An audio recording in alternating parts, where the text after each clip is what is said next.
सभी flight sky diving का मजा लेने के लिए एक जगह जमा होते हैं। दोस्तों, इस फ्लाइट में जितने भी स्काई डाइवर डाइव करते हैं वो प्रोफेशनल और एक्सपीरियंस वाले हैं, लेकिन उनको क्या पता था ये फ्लाइट उनकी आखिरी फ्लाइट बन जाएगी। आखिर ऐसा क्या हुआ जो इन स्काई डाइवर्स की मौत की वजह बना, और इस इंसिडेंट में किसकी गलती थी? चलिए आइए जानते हैं इस वीडियो में। अगस्त 27, 1967 का दिन था। एक group of experience skydivers ओटनर एयरपोर्ट में इकट्ठा हुए। ये स्पेशल जंप एक North American B-25 Mitchell bomber से होने वाला था। प्लेन का ओनर बॉब कंस स्काई डाइविंग कम्युनिटी के लिए शुक्रिया के तौर पर एक फ्री जंप ऑफर कर रहा था। पैराशूटिस्ट एक्साइटमेंट के साथ आए थे, लेकिन सिर्फ 20 सबसे ज्यादा एक्सपीरियंस डाइवर्स को फ्लाइंग के लिए सिलेक्ट किया गया। एक स्काई डाइवर का कहना था, इस जंप का इंतजार बहुत अरसे से था। हर कोई एक्साइटेड था, लेकिन किसी ने नहीं सोचा था कि हमारी जिंदगी का आखिरी जंप हो सकता है।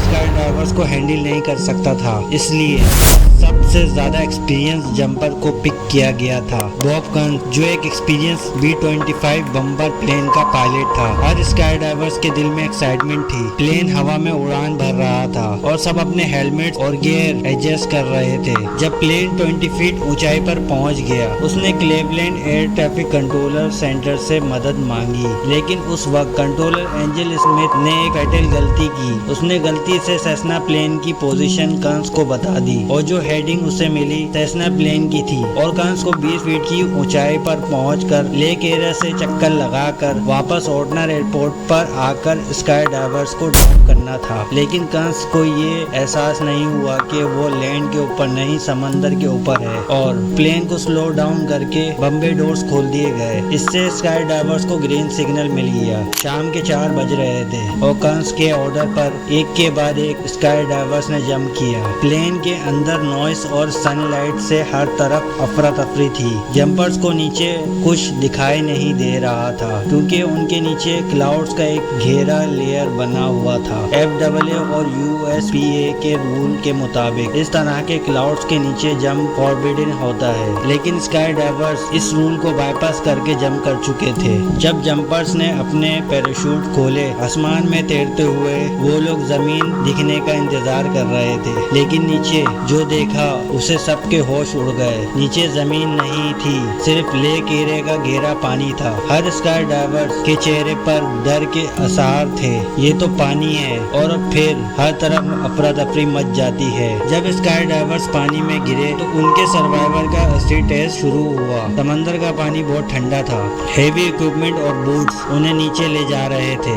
एक एक करके सब डूबते गए। रॉबर्ट एल कोए और बर्नार्ड जॉनसन, जो बाद में बच पाए, उन्होंने बताया कि जब उन्होंने अपने पैराशूट खोले और नीचे देखा तो समंदर था, जमीन नहीं। एक पल में एक्साइटमेंट डर में तब्दील हो गया। कॉय ने अपने पैराशूट को जल्दी खोला ताकि वो शोर के करीब पहुंच सके। उन्होंने अपने बूट्स और हेवी गियर उतार दिए ताकि डूबने से बच सकें, लेकिन समंदर की ठंडी लहरें और वजन ने बाकी लोगों को नीचे ले जाना शुरू कर दिया। हर तरफ वजन उतारने की कोशिशें थी, लेकिन किसी को बचने का मौका नहीं मिला। जब कंस ने क्लाउड्स में एक छोटा सा होल देखा तो उसने अपने को पायलट से कहा, आई होप हमने जंपर्स को लेक एरिया के ऊपर नहीं गिरा दिया। लेकिन तब तक बहुत देर हो चुकी थी, और उस वक्त तक 16 लोग लेक एरिया के घेरे समंदर में डूब गए थे। रेस्क्यू टीम्स को बुलाया गया, मगर जब तक वो पहुंचे वक्त गुजर चुका था। सिर्फ 2 लोग जिंदा निकल पाए, बाकी लोगों के सिर्फ सामान तैरते हुए मिले।